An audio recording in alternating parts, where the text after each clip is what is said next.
Աշուն է, օրերը հետս հետե ցրտում են և ճիշտ ժամանակն է, որ միասին շատ համեղ թթու դնենք։ Այսօր ձեզ ցույց կտամ իմ սիրած խառը թթվի աղաջրի ճիշտ տարբերակը, որով պատրաստված վարունգը, ծաղկակաղամբը և լոլիկը երբեք չեն փափկում և չեն փչանում։ Թթուն ստացվում է խրխրթան, ախորժելի, ոչ շատ աղի, իսկ ամենակարևոր աղաջուրը չի ծորում և չի պղտորվում։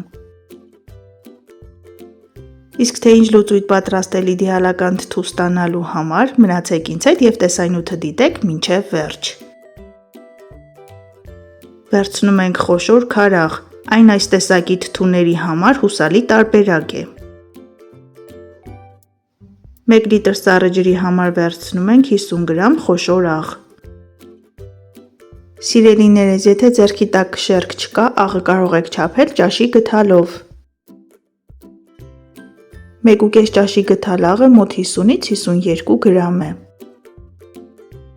Քանի որ նույն տարայով ես բազմիցս թթու եմ դրել, արդեն իսկ գիտեմ, թե որքան աղի լուծույթ է անհրաժեշտ։ 3 լիտր ջրի համար վերցնում եմ 150 գրամ աղ։ 1 լիտր ջրի համար 50 գրամ խոշոր աղ, ըստ այդմ կարող եք դուք չափաբաժինները մի քանի անգամ բազմապատկել։ Սա թթվի աղաջրի իդեալական հարաբերությունն է, որի դեպքում թթուն շատ աղի չի ստացվում, բանջարեղենը երբեք չի փափկում և աղաջուրը չի ծորում։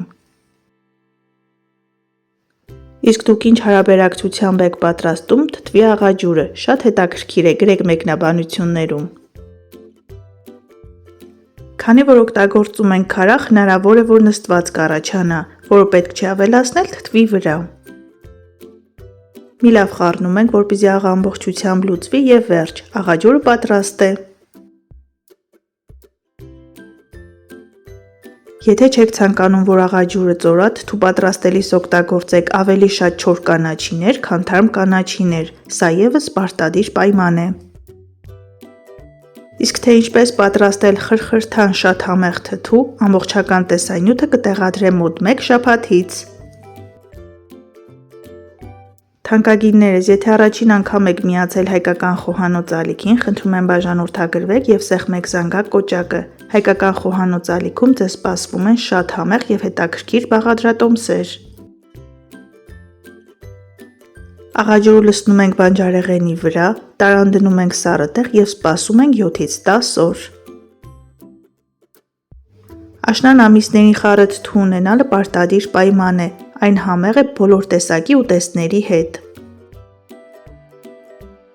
Դե ինձ սիրելիներս, այսօր էլ ճիշտ աղաջուր պատրաստելու նման կարճ, համառոտ, սակայն օգտակար տեսանյութ։ Դուք էլ պատրաստեք այս եղանակով, սնվեք առողջ և եղեք օրհնված։ Ցտեսություն, կհանդիպենք հաջորդ տեսանյութերում։